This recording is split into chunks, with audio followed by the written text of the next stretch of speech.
All right, so today I'd like to talk to guys specifically and girls too about good first dating ideas. I feel like lots of college students don't know how to plan a good first date, and so that's what I'm here for today. So, some good examples of what not to do on a first date would be going to the movies. The reason why going to the movies would not be a good first date is because you get in line, you buy your ticket and your popcorn, you sit in a dark theater for 2 hours, and then you're done. Boom. Another one would be hiking. Now, hiking wouldn't be so bad if you're going in a group. But on a first date, if it's just you and your date, that's a terrible idea because you're taking the person to a secluded area in the middle of nowhere and they don't know what to expect. You also don't know what to expect if you don't know the person. Another really bad first date idea that I've seen a lot of guys do, and trust me, I've made this mistake too, is super expensive dinners. Because when you take them to an expensive dinner, it forces you to sit there like this, right, and just talk. So, how's your family? What do you like to do? What's your major? Where do you go to school, right? Some of those, it just kind of forces you to have that kind of small talk interaction, leaving not a lot of room for flirtation. But it also forces you to spend a lot of money that you may or may not have.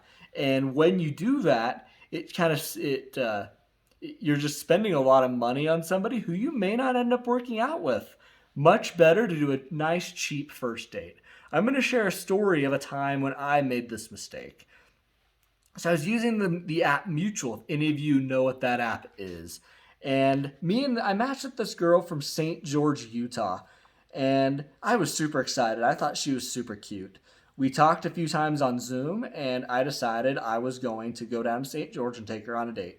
So, and here's where I went wrong. First off, when you drive 4 hours across the state of Utah, that's a lot of money in gas. I also had to pay for an Airbnb, which was super expensive.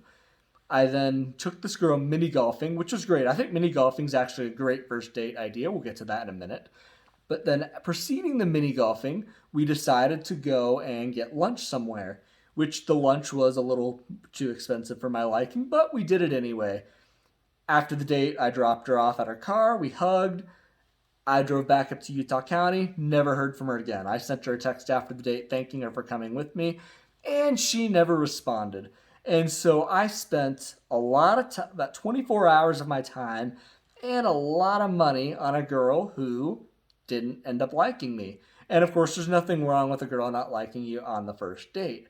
But when you spend a lot of money, it kind of hurts a little bit more. I'm now going to go into what to do for a first date, the more positive side of this TED Talk.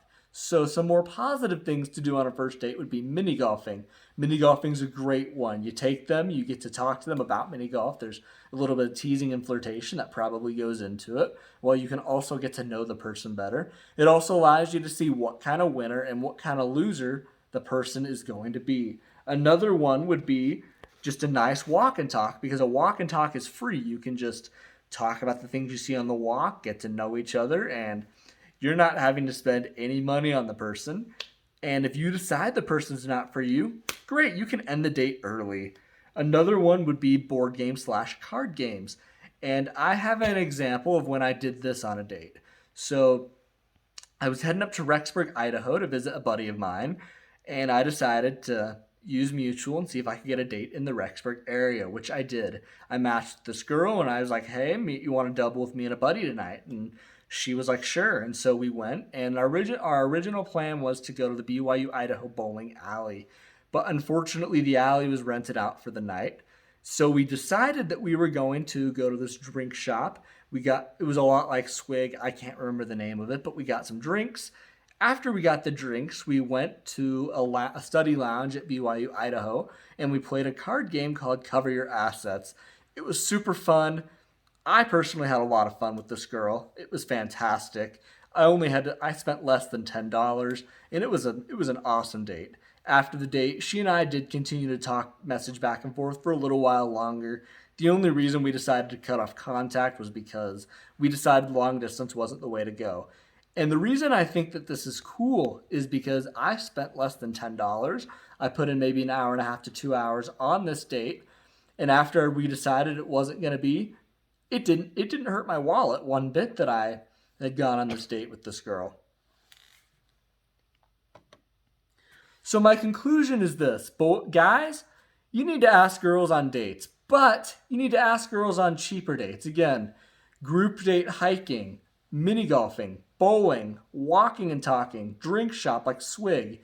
Those are some great first date ideas.